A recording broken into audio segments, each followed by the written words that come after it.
ہم نے local government ordinance 2005 پڑھنا ہے۔ اس سے پہلے آپ یہ پڑھ چکے ہیں کہ لوکل گورنمنٹ انٹروڈیوس کیا گیا، ٹھیک ہے۔ اس کے علاوہ جو آفیسرز تھے ان کی تعیناتی کیسے ہوگی، کون ان کو سلیکٹ کرے گا، پوسٹنگ کون لگوائے گا، پروونشل گورنمنٹ لگائے گا، اور جو کم گریڈ والے آفیسرز تھے ان کو ناظم لگا سکتا تھا۔ اس کے علاوہ ہم نے بجٹ پہ بات کی کہ بجٹ کی جو اپروول ہوگی وہ ڈسٹرکٹ کونسل کرے گی، ٹھیک ہے۔ اور اس کے علاوہ جو نئے ٹیکسز لگانے ہیں، پرانوں کو ختم کرنا ہے، چینج کرنا ہے، کم کرنا ہے، زیادہ کرنا ہے، وہ اپروول کہاں سے ہوگی؟ وہ ڈسٹرکٹ کونسل سے ہوگی۔ اب ہم پڑھتے ہیں لوکل گورنمنٹ آرڈیننس۔ آرڈیننس کیا ہوتا ہے؟ ایک قانون بنتا ہے، ٹھیک ہے، ایک طریقہ کار بنتا ہے۔ The local and district government completed its tenure in June 2005، ٹھیک ہے، 3 سال تک کا تھا، وہ 2005 میں ختم ہو گیا۔ Before holding new local government elections, تو لازمی بات ہے پھر آج جب ٹینور ختم ہو جاتا ہے تو دوبارہ الیکشنز ہوتے ہیں، جس طرح بھی یہ جو جنرل الیکشنز ہیں یہ 2023 اگست میں ہونے ہیں۔ پھر 5 سال کے لیے ایک مین گورنمنٹ آ جائے گی۔ یہاں پہ کیا تھا؟ یہ بھی لوکل گورنمنٹ سسٹم تھا، تو اس میں بھی جب 2005 میں ایک ٹینیور ختم ہو گیا تو پھر دوبارہ الیکشنز کرانے تھے۔ تو چونکہ انہوں نے پہلی دفعہ یہ انٹروڈیوس کیے تھے مشرف صاحب نے، تو اس کے اندر کچھ چینجز لانے کی ضرورت تھی کیونکہ تجربہ ہو گیا تھا۔ Its rules were amended in consultation with the provincial assemblies, تو انہوں نے پھر کچھ مشاورت کی، ٹھیک ہے، صوبائی اسمبلیوں سے پوچھا کہ لوکل گورنمنٹ سسٹم میں کیا چینجز لانے چاہیے، کیا ایسا پلان بنانا چاہیے کہ یہ اور زیادہ effective who. A new local government ordinance 2005 was promulgated، مطلب اپلائی کیا گیا۔ The members of the union council and the number of councillors was reduced from 21 to 13۔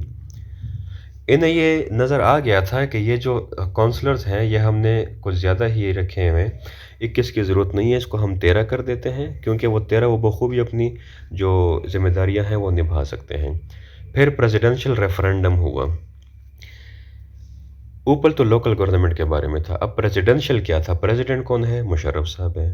انہوں نے کیا کیا؟ ریفرنڈم یہ ہوتی ہے کہ استصواب رائے ہوتی ہے، جس طرح میں کہوں کہ میرے علاقے میں 100 لوگ ہیں، میں چاہتا ہوں کہ یہ لوگ مجھے ووٹ دیں، مجھے پتہ چلے کہ یہ لوگ مجھے رکھنا چاہتے ہیں کہ نہیں۔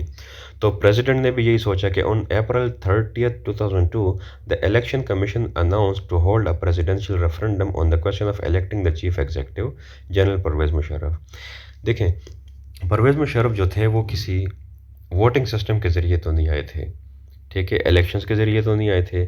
کارگل کا ایشو ہوا، نواز شریف کے ساتھ مسئلے بڑھے اور ملٹری ایکشن میں آ گئی تھی، ایز اے آفیسر انہوں نے آرڈر دیے اور یہ آ گئے تھے، لیکن ہمارا جو ڈیموکریٹک سسٹم ہے وہ تو متاثر ہوا تھا۔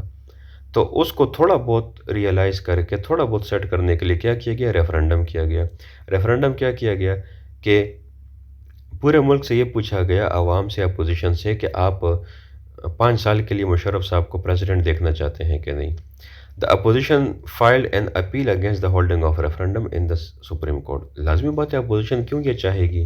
وہ تو ڈیموکریسی چاہتے ہیں، وہ تو ووٹنگ سسٹم چاہتے ہیں، ڈکٹیٹرشپ تو نہیں چاہتے۔ However, the 9-member bench of the Supreme Court rejected the appeal۔ Opposition نے سپریم کورٹ گئے، عدالت گئے، انہوں نے کہا کہ نہیں، یہ ریفرنڈم ہم نہیں دیکھنا چاہتے، یہ آئین کے خلاف ہے، لیکن وہ سپریم کورٹ نے کیا کیا؟ ریجیکٹ کر دیا تھا۔ Consequently, on April 30th 2002 a referendum was held that gave Musharraf a heavy mandate۔ Referendum بہرحال ہوا کیونکہ وہ ریجیکٹ ہو گیا تھا سپریم کورٹ سے، جو ان کو اس کے اوپر اعتراض تھا، اور مشرف صاحب اس میں جیت گئے تھے۔ پھر LFO بنایا گیا۔